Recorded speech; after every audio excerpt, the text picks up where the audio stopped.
kasih pemirsa, Anda masih bersama kami di Time to Talk bersama saya Dita Ruspedi. Saya tidak sendiri pemirsa, masih terhubung melalui sambungan virtual bersama kami ada Ibu Dr. Vini, Kabid Pelayanan Kesehatan Dinkes Jawa Barat.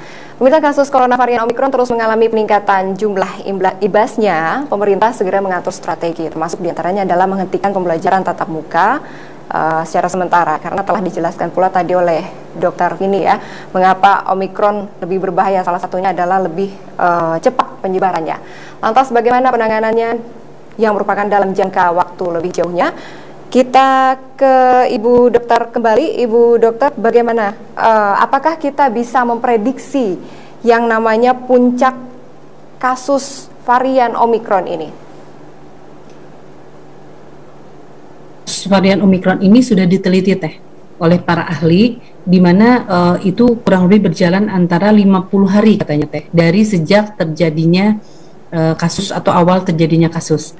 Jadi kalau kita ambil pertengahan Januari, maka 50 harinya itu nanti puncaknya di akhir Februari atau di pertengahan Maret. Karena kita sebetulnya tidak tahu kapan pertama kali Omikron ini kan ke Indonesia, lebih jelasnya gitu kapan. Jadi menurut para ahli nanti puncaknya di akhir Februari atau pertengahan Maret gitu Pak, antisipasi yang harus disiapkan oleh semua lini, terutama di Jawa Barat ini untuk mengantisipasi yang namanya perkiraan prediksi puncak kasus tersebut. Ya, sekali lagi tentulah yang paling penting adalah resosialisasi, di mana kami sampaikan sekali lagi, tidak ada apapun yang dapat mencegah terjadinya kita tertular oleh Omikron, dalam hal ini oleh COVID-19, kecuali tadi 3M dan vaksinasi. Artinya prokes 3M plus, kita sebutnya 5M ya Teh ya. Mencuci tangan, menjaga jarak, lalu setelah itu memakai masker, mengurangi mobilitas dan mencegah kerumunan ya. Nah, itu yang paling penting itu. Karena apapun, kalau kita sudah memakai 5M tersebut, itu insya Allah kita tidak akan terkena COVID-19. Apalagi, sekali lagi, kalau kita sudah dilakukan vaksinasi. Nah, tapi kan kita tetap ya Teh, bahwa para ahli menyatakan karena penularannya sifatnya cepat, maka akan terjadi lonjakan kasus. Jadi kami di Provinsi Jawa Barat sebetulnya sudah antisipasi dari awal. Kenapa? Karena kami belajar dari tahun-tahun kemarin. Ketika ada sebuah walaupun kemarin liburnya tidak begitu nyata ya diterapkan oleh pemerintah, tidak seperti tahun-tahun yang lalu diputuskan untuk libur bersama. Kalau sekarang liburnya memang lebih sedikit, tapi antisipasi itu sudah kami lakukan.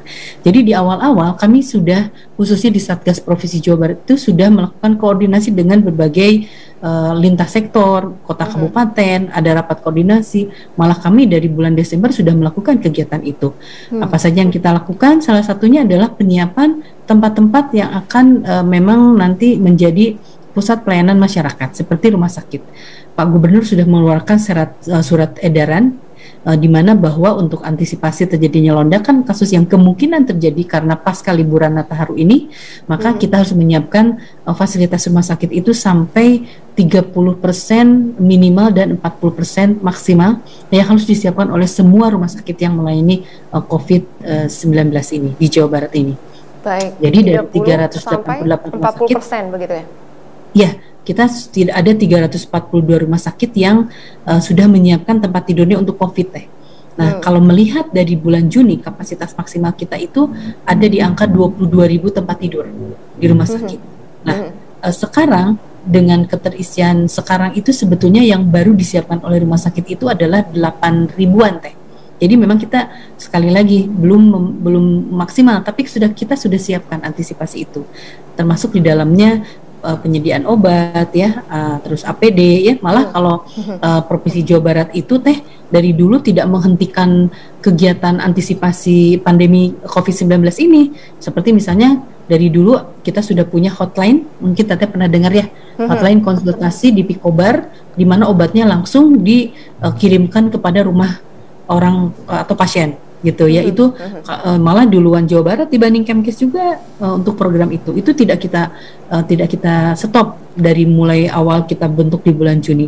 Nah, udah mengalami penurunan, tidak ada yang konsultasi, baru minggu-minggu ini meningkat. seharinya tadinya 1-2 sekarang sudah mulai di atas 20, di atas 50. Jadi ya alhamdulillah kami di Provinsi Jawa Barat sebetulnya sudah menyiapkan hal tersebut. Termasuk di dalamnya penguatan di PPK pertama. Dalam hal ini adalah puskesmas dan klinik-klinik.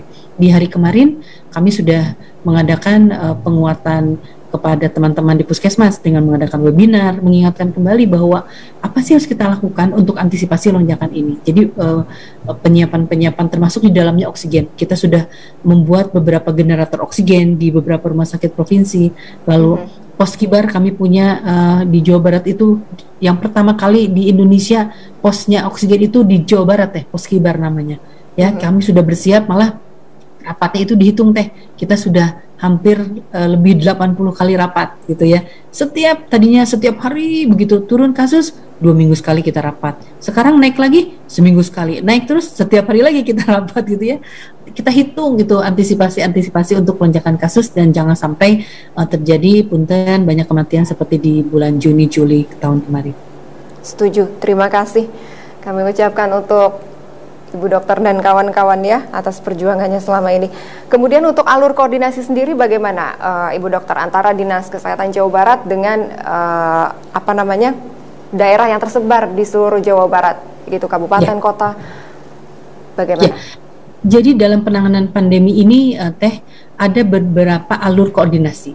Ya, yang pertama adalah khususnya untuk Satgas, di mana kita punya Satgas nasional, Jawa Barat juga punya Satgas Provinsi Jawa Barat yang terdiri dari beberapa divisi, ya divisi penanganan kesehatan dan peningkatan ekonomi. Nah, itu biasanya kalau untuk rapat Satgas itu melibatkan semuanya, semua OPD, semua dari TNI, Polri, ya semua bersatu menyelesaikan permasalahan yang ada. Nah, untuk jenis teknisnya yang lebih krusialnya, misalnya seperti kami di Dinas Kesehatan, ya maka kita berkoordinasi, kita punya WAG, ya kita punya forum, ya lalu kami selalu mengadakan rapat koordinasi. Malah kalau zaman sekarang karena banyak Zoom ya, jadi rapat-rapat itu bisa disiapkan 1 hari sebelumnya gitu ya, besok langsung ya rapat ini gitu ya. Jadi begitu sifatnya sudah memang mendesak, tidak lihat hari libur, tidak lihat jam berapapun, kita lakukan Zoom ya. Pas dalam hal ini Pak Gubernur, Pak Sekda, Bu Kadis dan semua para pemimpin kebijakan itu tidak mau lengah gitu. Jadi begitu ada sesuatu yang cepat harus diambil kesimpulannya, udah langsung WA Zoom gitu ya, semua dikumpulkan. Rapat Satgas semua dikumpulkan. Malah Jawa Barat itu termasuk yang rapat Satgas itu tidak berhenti dari dulu Pak Gubernur itu setiap minggu selalu melaksanakan rapat Satgas ya. Karena penurunan kasus saja kemarin jadi 2 minggu. Sekarang peningkatan rapat lagi. Kami juga sama di Dinas Kesehatan begitu. Jadi setiap keputusan apakah itu penentuan level PPKM ataupun kami seperti evaluasi vaksinasi misalnya ataupun koordinasi seperti kami kemarin sudah hampir lebih dari 3 kali kami melakukan rapat koordinasi dengan rumah sakit menyangkut tadi kesediaan APD, bagaimana nakes, bagaimana relawan, bagaimana pelaporan, lalu bagaimana antisipasi yang memang kita harus siapkan ya menuju lonjakan kasus yang sekarang itu makin merangkak naik gitu ya. Nah itu mungkin yang sudah kami lakukan sebetulnya di berbagai hal gitu. Termasuk di dalamnya di Poskibar itu kami punya posko di tiap kota kabupaten untuk penyiapan oksigen. Kita punya namanya filling station. Jadi pengisian oksigen khususnya di kota Bogor dengan di kota Bandung gitu ya. Jadi daerah sekitarnya nanti akan mengampu rumah sakit yang membutuhkan oksigen, karena dengan generator oksigen itu kan oksigen dibuat secara langsung, jadi tidak harus diangkut gitu ya, tapi langsung diisikan kepada tabung-tabung gas yang ada. Baik, apa yang ingin Ibu Dokter sampaikan kepada para pemangku kebijakan terkait pelayanan kesehatan di wilayah kepemimpinannya? Ya, terima kasih sekali lagi atas kerjasamanya selama ini, karena kami sangat rasakan khususnya di Pemprov Jawa Barat itu kita tidak lihat Dinas Kesehatan. Pandemi COVID ini menyatakan Pak Gubernur bahwa semua OPD adalah Dinas Kesehatan. Artinya harus turut langsung memikirkan bagaimana menyelesaikan permasalahan kesehatan ini. Dan begitu pula kepada seluruh pemerintah daerah bahwa mari kita samakan langkah ya, dari mulai kita melakukan resosialisasi, dari mulai kita melakukan penyiapan ya.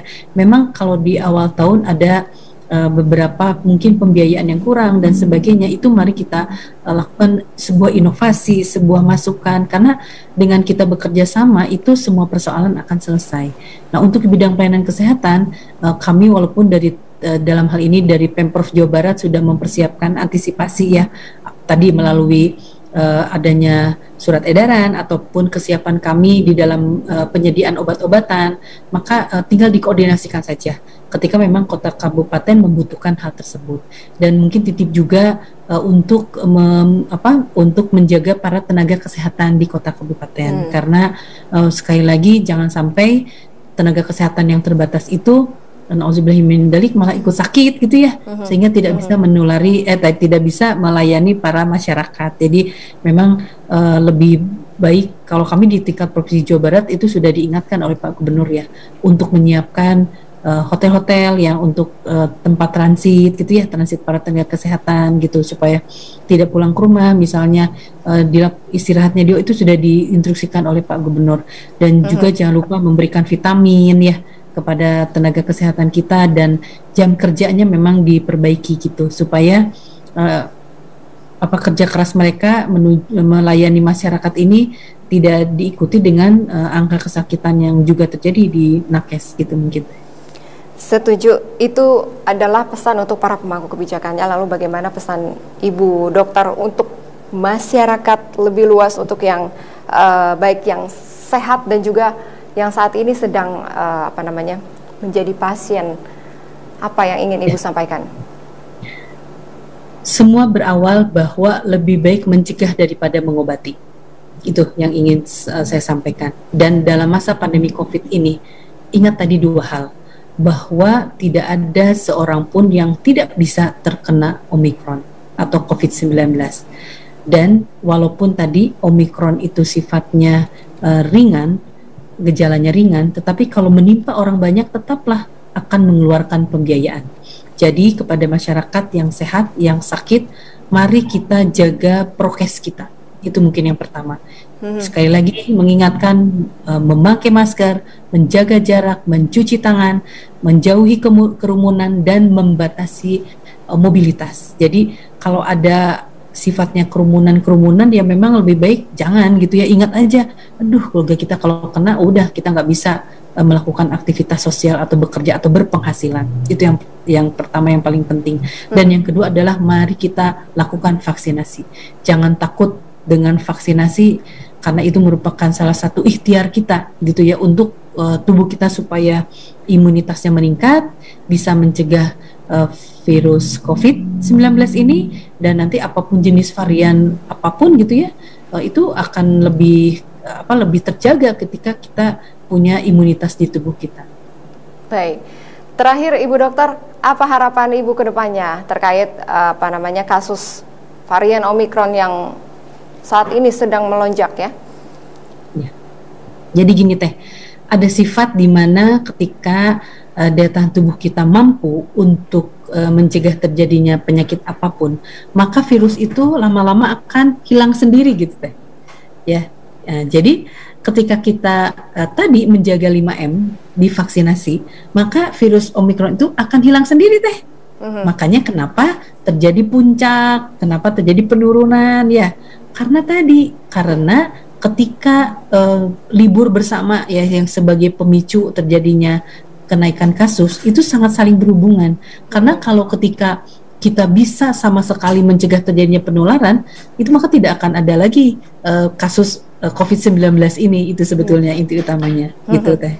Jadi catatan Bu Dokter adalah tetap ya protokol kesehatan dan juga vaksinasi. Untuk vaksinasi booster sendiri bagaimana Bu Dokter di Jawa Barat? Alhamdulillah Teh, kalau booster malah banyak ya teman-teman atau kerabat, Vin, kapan nih di booster kok belum dipanggil? Nggak bisa ya katanya di booster, nggak bisa, karena di booster itu kan tetap kita butuh vaksin ya, yang memang harus kita harus teratur lah gitu ya, karena yang kita vaksin kan jutaan orang, jadi tidak mungkin dalam satu waktu semua di booster gitu kan, tidak mungkin juga ya Teh ya. Nah, dan ada syaratnya harus lebih dari 6 bulan. Jadi alhamdulillah animo masyarakat untuk melakukan booster dalam hal ini cukup baik gitu ya. Dan sekali lagi teman ibu bapak sekalian, vaksinasi kalau ketika kita sudah divaksinasi, makin hari itu akan terjadi penurunan sistem daya tahan tubuh akibat vaksin tersebut. Jadi memang wajib di booster itu untuk apa? Untuk meningkatkan kembali sistem imun kita. Baik, terima kasih Ibu Dr. Raden Vini Adiani Dewi, Kabid Pelayanan Kesehatan Dinas Kesehatan Jawa Barat. Sayang sekali durasi kita tidak panjang, mudah-mudahan kita dapat berjumpa di lain kesempatan. Ibu Dokter, salam sehat selalu, salam untuk keluarga. Assalamualaikum warahmatullahi wabarakatuh. Waalaikumsalam warahmatullahi wabarakatuh. Hatur nuhun Teh Dita. Sami-sami. Dan Ibu dan pemirsa, semoga penularan COVID-19 varian Omikron ini dapat terus terkendali ya. Semoga upaya pengendalian yang dilakukan seluruh pihak dapat segera menekan kasusnya. Semoga juga kita semua, terkhusus teman-teman tenaga medis, selalu diberikan kekuatan dan kesehatan. Jangan panik pemirsa, namun tetap waspada dan patuhi protokol kesehatan.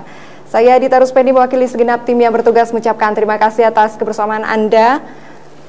Kami pamit undur diri dulu. Assalamualaikum warahmatullahi wabarakatuh. Sampai jumpa.